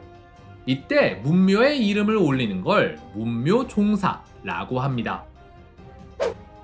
선조 초기에 기대승이란 인물이 김굉필, 정여창, 조광조, 이연적 이렇게 네 사람의 문묘종사를 요청했어요. 근데 논의 도중에 얼레 이황이 죽어버렸네. 그래서 이왕 하는 거 이왕까지 넣어서 5명으로 하죠 라고 해요. 이걸 오현종사라고 하는데요. 근데 선조 입장에서는 좀 그런 게 여기에 올린다는 건 왕도 존경할 만큼 대단한 인물이라는 거란 말이에요. 근데 이황은 얼마 전까지만 해도 자기 신하였잖아요. 그런데 죽은 지 얼마나 됐다고 문묘에 종사하는 게 꺼려질 수밖에 없어요. 그래서 신하들이 무려 20년 동안이나 요구했음에도 이걸 끝까지 안 들어줍니다. 그러다 정열이 배난 터지고 뒤이어 임진왜란까지 터지는 바람에 이 내용이 완전히 묻혀버려요. 근데 임진왜란 딱 끝나니까 또 바로 들고 나오는데요. 아마 전쟁 통해 유교의 권위가 완전히 무너져 내려 버렸잖아요. 그래서 이거 다시 세우려고 그런 거 아닌가 싶긴 하거든요. 근데 선조는 이걸 끝내 들어주지 않고 죽습니다. 근데 이걸 광해는 즉위 2년 만에 들어줘 버립니다. 그런데 회퇴변척소, 이 얘기를 들은 정인홍이 뒤집어져요. 사실 이 오현에 선정된 인물 자체가 좀 논란인 게, 이현적은 선조도 그렇고 율곡 이이도 별로 좋게 평가하질 않았거든요. 근데 이황이 굳이 넣자고 우겨서 넣은 거예요. 더 큰 논란은 이황은 들어갔는데 조식은 안 들어갔단 겁니다. 앞서 말했듯 이 당시 사림은 학연을 매우 중요하게 생각했습니다. 누구 밑에서 배웠냐로 당파가 갈리던 시절이에요. 당시 이황과 조식은 성리학의 양대 산맥이었습니다. 근데 이황은 넣고 조식은 뺀다? 누가 감히? 조식의 수제자인 정인홍 입장에선 말 같지도 않은 소리죠. 정인홍은 분노를 가득 담아 상소를 올립니다. 요약하자면, 아니 이황, 이현적 같이 별것도 없는 자들은 올려주면서 우리 위대한 조식 선생님은 대체 왜 안 올려주는 겁니까? 라는 건데요. 게다가 앞서 말했듯 광해는 정인홍을 무척이나 아껴서 계속해서 조정에 나오라고 권유했습니다. 근데 정인홍은 이 상소에다가 나 개 삐졌으니까 앞으로 부르지 마쇼 라고 적어놨어요. 이 상소문을 회제 이현적과 퇴계 이황을 비판하고 꾸짖는 상소라 해서 회퇴변척소라고 부릅니다. 당연히 조정에선 아주 난리가 났겠죠. 무려 유생 500여 명이 단체로 소를 올려서 정인홍을 대차게 까버립니다. 하지만 우리의 인홍바라기 광해는 여기서 정인홍 편을 들어줘 버려요. 스승을 존경하는 마음은 고금을 막론하고 똑같은 것이다. 그건 그대들이 더 잘 알지 않는가. 정인홍도 단지 자기 스승이 인정받지 못한 것을 안타까워하는 것뿐이다. 그러자 성균관 유생들 중에서도 과격한 자들이 있을 거 아니에요. 얘네가 청금록이라고 해서 유학자들 이름을 쭉 적어놓은 명부가 있거든요. 여기서 정인홍의 이름을 지워버립니다. 스님으로 치면 파괴고 무협지 같은 거 보면 파문이라 보시면 돼요. 근데 권위자도 아니고 유생들이 이걸 했단 말이에요. 그래서 빡친 광해가 반대로 이 일에 동조한 유생들 이름을 청금록에서 싹 다 지워버리고 죽을 때까지 과거를 못 치르게 하라고 명합니다. 어디 한번 붙어보자는 거죠. 근데 이 소식을 들은 유생들이 아예 다 같이 성균관을 비우고 떠나버립니다. 성균관은 다음 세대의 관료들을 기르는 곳인데 여길 비워버렸다는 건 나라의 미래를 없애버리겠다는 뜻이에요. 이건 유생들이 왕한테 할 수 있는 가장 강력한 의사표현 방식입니다. 그러자 분노한 광해는 이렇게 말합니다. 한낱 유생들이 감히 왕을 협박하려 하다니 도저히 용서할 수가 없느니라. 근데 말이죠. 문제는 유생들뿐만 아니라 남인, 서인 가릴 것 없이 대신과 신하들도 대부분 이들과 한패라는 거예요. 이걸 어떡합니까? 조정까지 싹 다 비울 거예요? 결국 광해가 한 발 물러섭니다. 광해가 유생에 대한 처벌을 취소하자 유생들은 다시 성균관으로 돌아오는데요. 근데 또 그렇다고 해서 광해가 정인홍한테 딱히 처벌을 내리진 않았어요. 결국 이 모든 일로 인해 신하들은 확실한 사실 하나를 깨닫습니다. 모든 유생과 등을 지는 한이 있더라도 왕은 정인홍 편이라는 사실을 말이죠.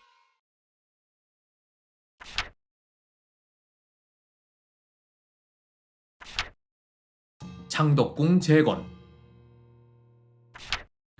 영화 광해 왕이 된 남자의 성공으로 인해 광해군에 대한 이미지가 상당히 좋아졌지만 사실 이전까지 광해는 암군으로서의 이미지가 더 강했습니다.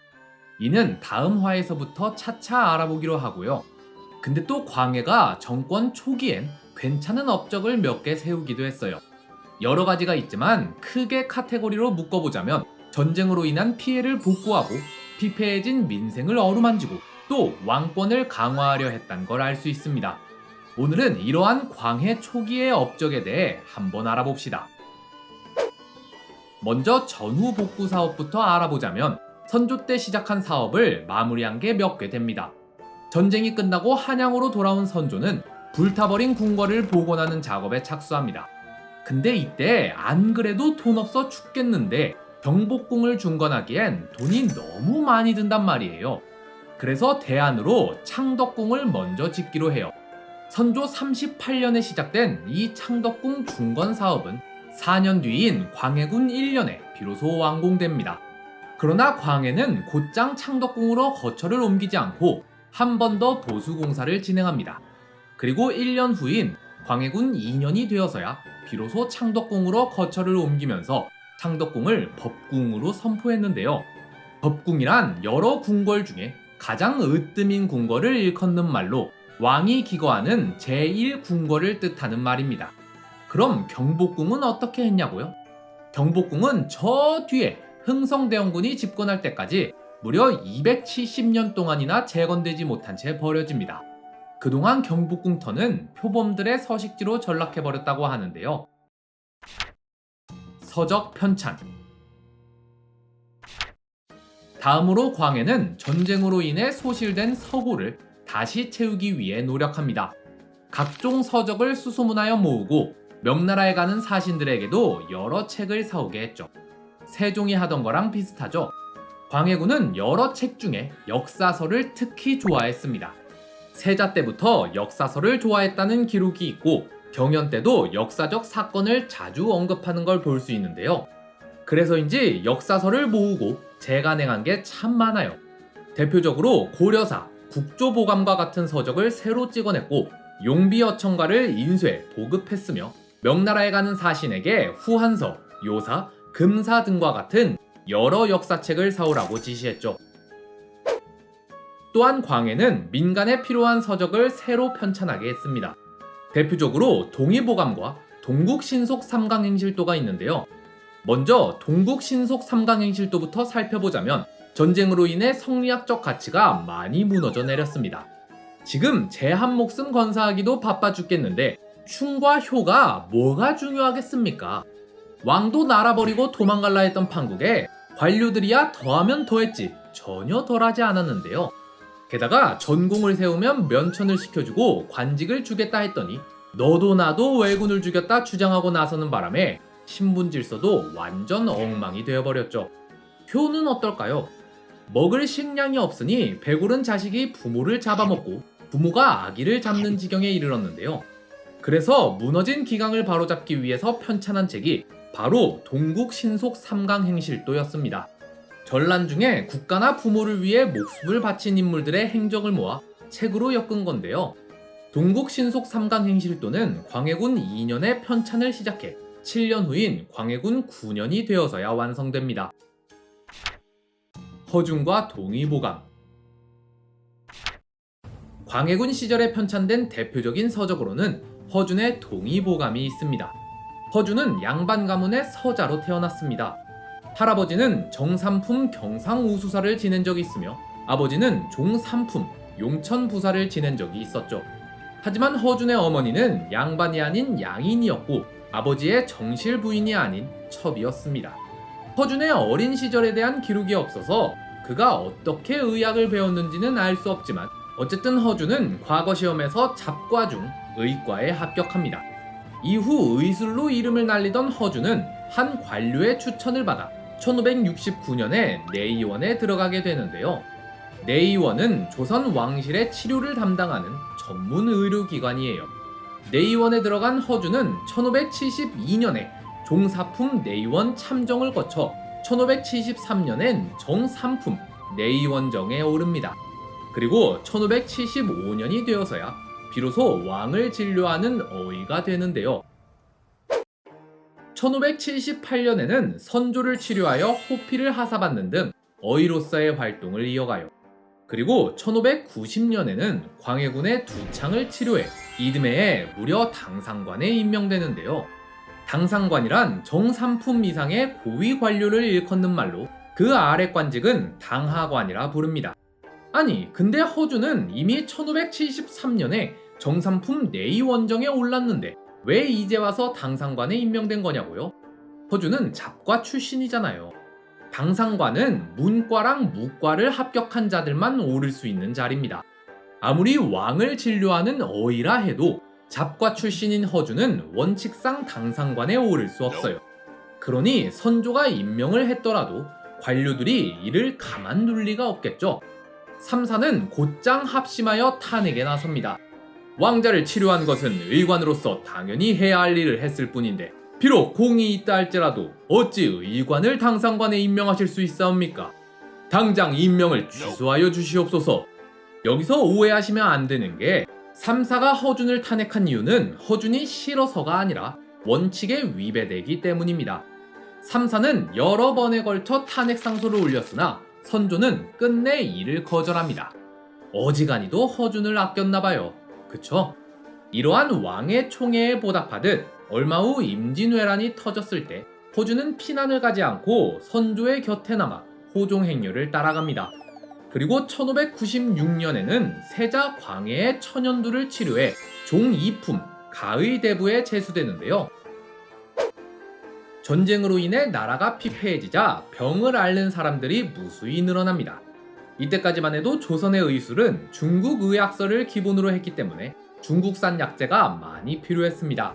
근데 평상시에도 구하기 어려운 중국산 약재를 전쟁통에 구할 수가 있을 리가요. 그러다 보니 병을 치료하지 못하고 죽는 이가 부지기수로 많았는데요.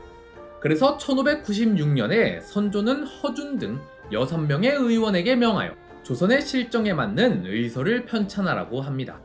이게 바로 동의보감 편찬의 시작이에요. 하지만 얼마 안 있어 정유재란이 터지는 바람에 이 작업은 1년 만에 중단되고 말았는데요.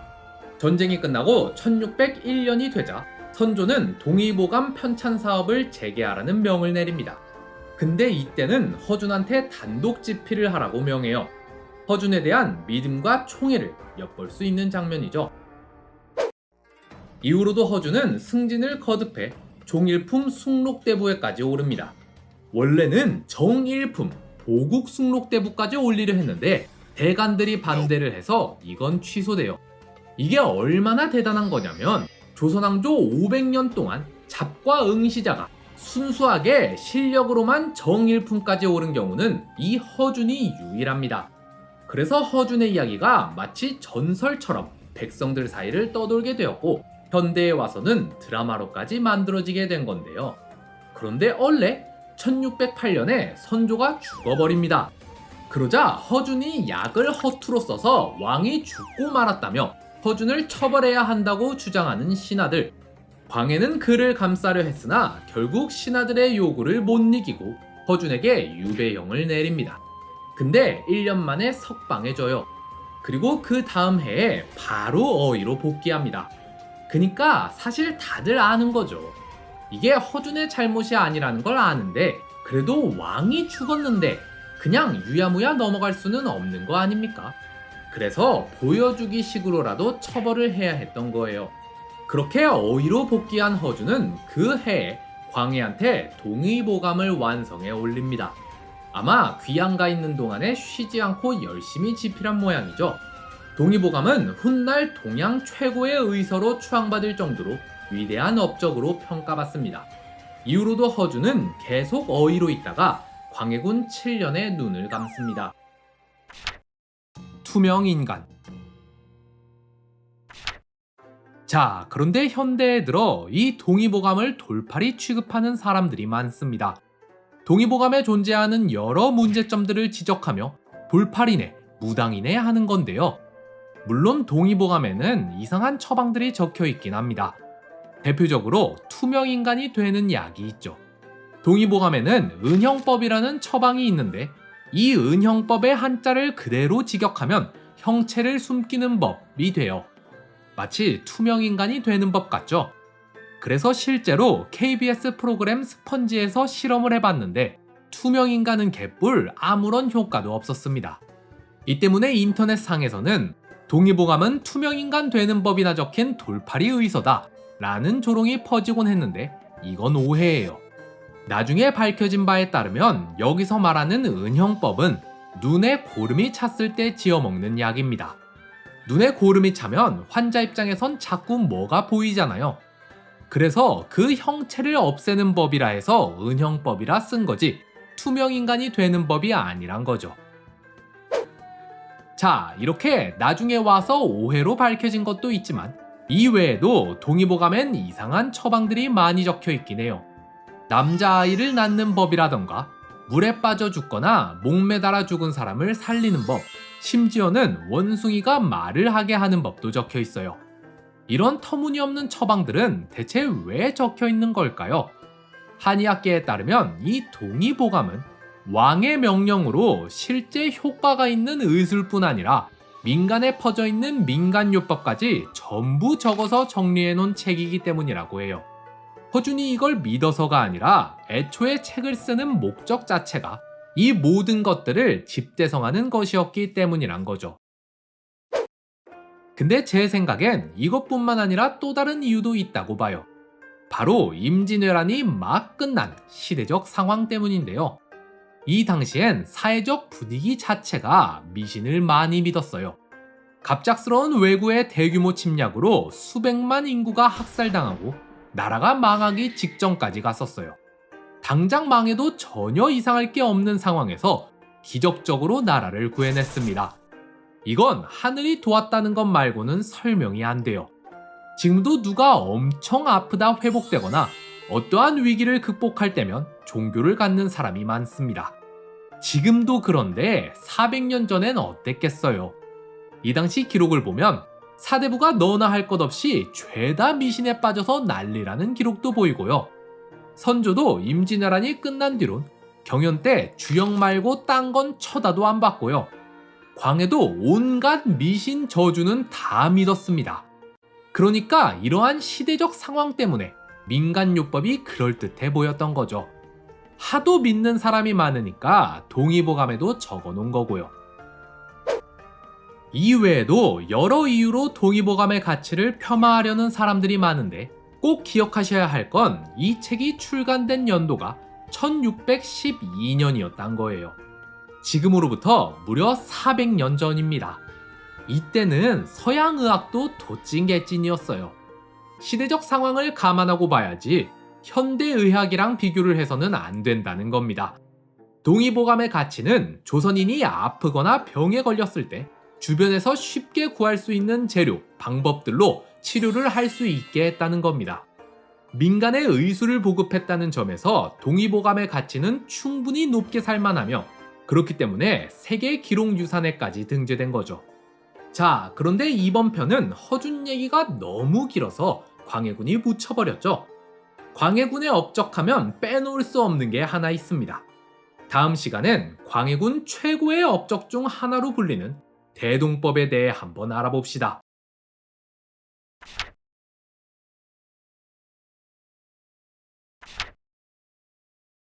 대동법.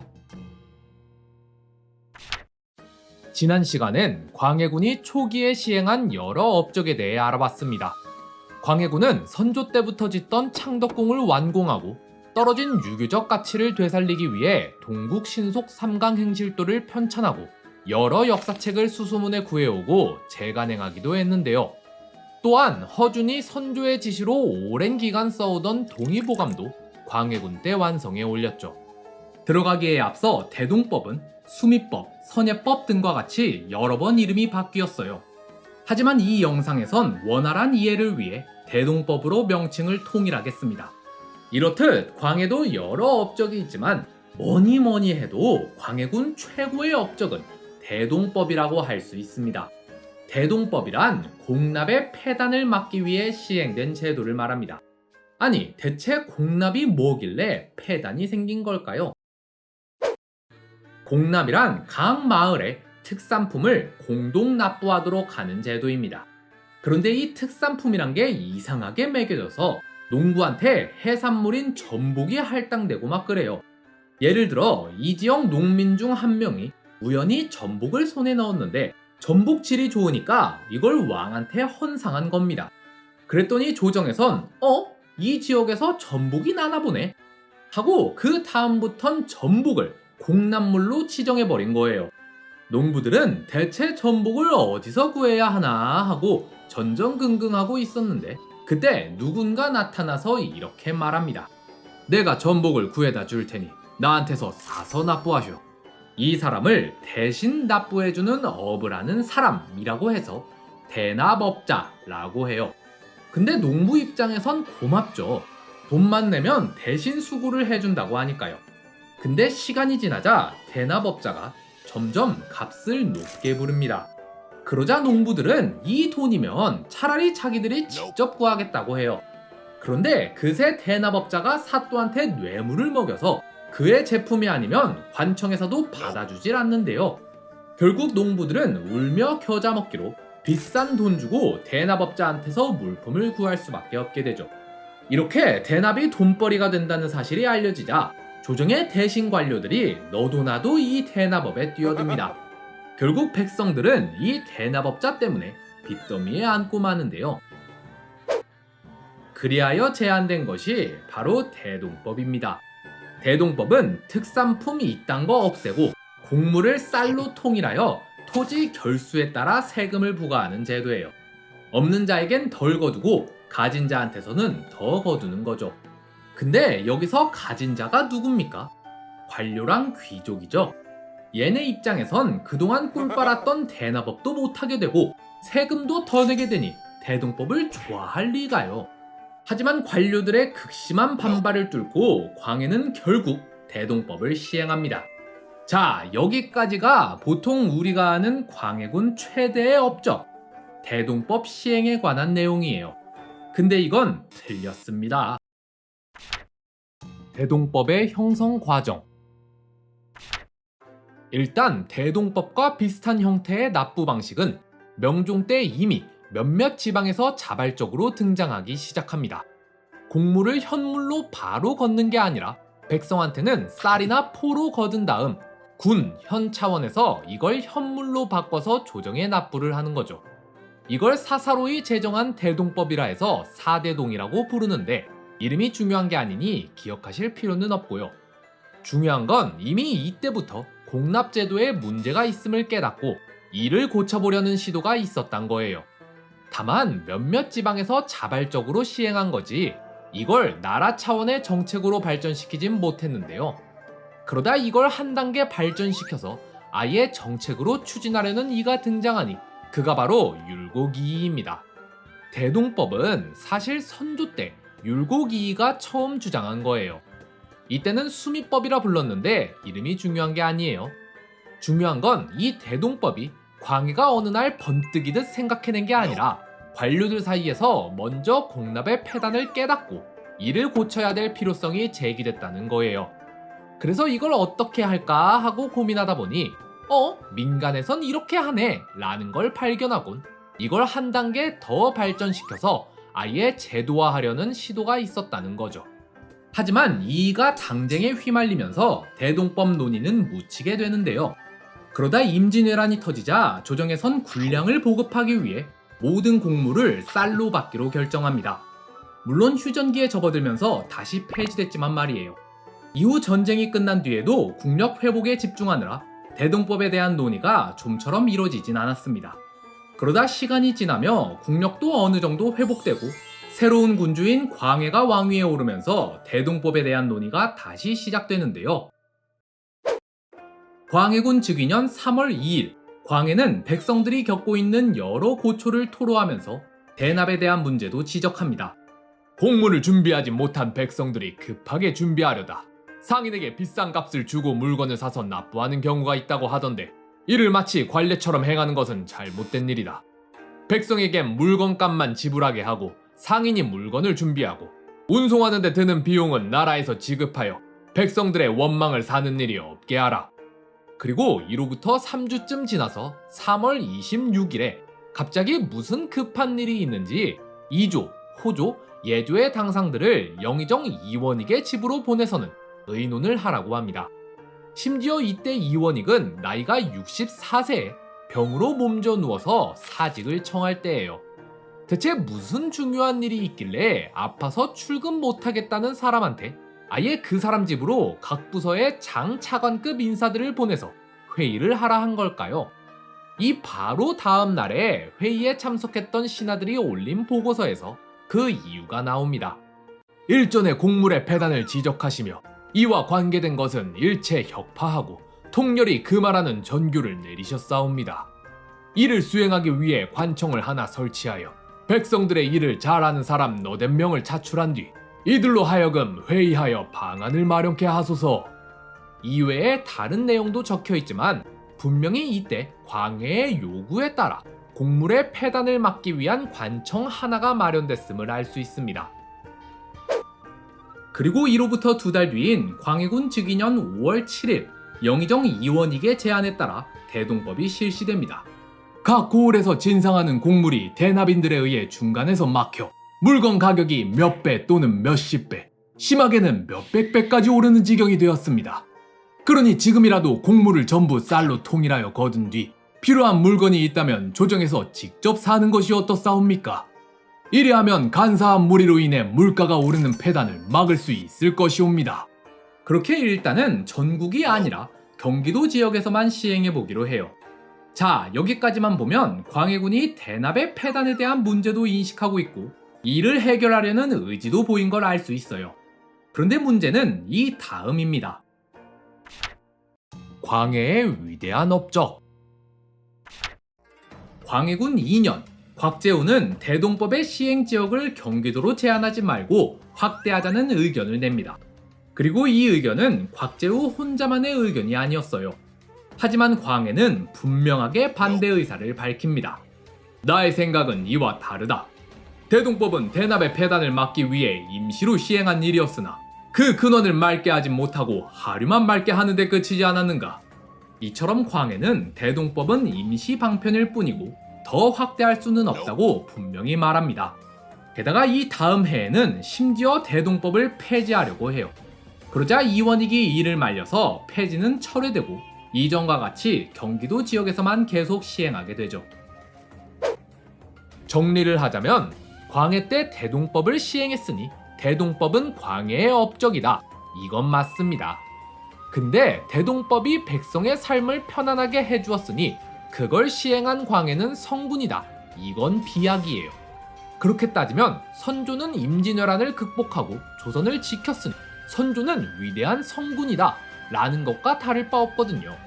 단지 그 사건 하나만이 아니라 그 사람이 어떤 생각으로 그 일을 했는지, 그리고 과정 중엔 어떤 일이 있었는지, 또 그 외의 사건들까지 종합해야만 그 사람이 어떤 사람인지를 제대로 판단할 수 있습니다. 광해군이 초기에는 민생을 걱정하고 백성을 위해 대동법을 실시하기도 했으나 그건 어디까지나 초기의 일입니다. 초기엔 연립정부를 꾸렸다니까요. 근데 나중엔 어떻게 했죠?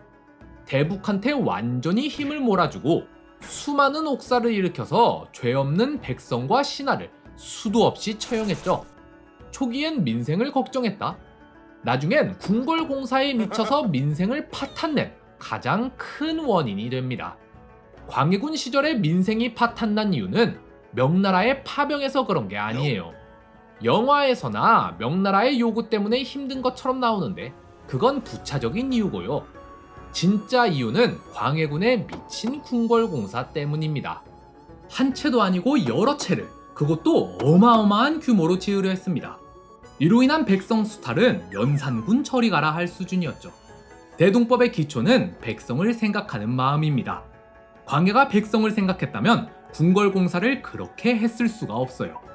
또한 광해는 분명히 대동법의 확대를 반대했습니다. 급하게 하려다 폐단이 생길까봐 그런 거다.